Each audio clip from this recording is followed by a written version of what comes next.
La tempête Herminio a frappé presque toute la Grèce, avec de fortes pluies et des vents très violents, laissant derrière elle au moins une victime et d'importants dégâts dans de nombreuses régions du pays, notamment en Attique orientale. Les images télévisées montrent l'ampleur de la catastrophe.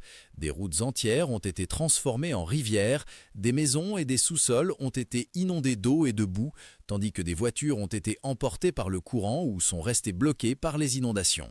Les services d'urgence ont reçu des centaines d'appels, tandis que les habitants faisaient face à une montée rapide du niveau de l'eau et à des conditions très dangereuses. L'Attique orientale a été la plus durement touchée. À Néa Makri, Rafina, Pikermi, Dionysos et Stamata, les torrents ont débordé, inondant des quartiers entiers. Dans la région de Stamata, le niveau de l'eau d'Angéru a dépassé 1 mètre, tandis que les pompiers sont intervenus pour évacuer les eaux des habitations. L'événement le plus tragique s'est produit à Néa Makri, où un homme d'environ 50 ans, d'origine polonaise, a perdu la vie. Des problèmes sérieux ont également été enregistrés à Marathon, où les inondations ont recouvert des maisons, des entreprises et des terres agricoles.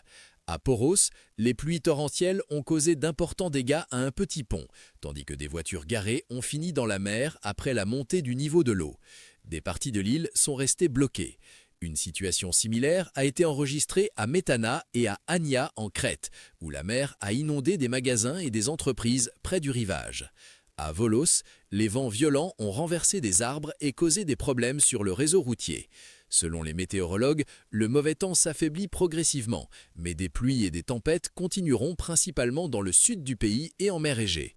À partir de dimanche, une amélioration supplémentaire est attendue, tandis qu'au début de la semaine prochaine, le temps prendra des caractéristiques plus printanières.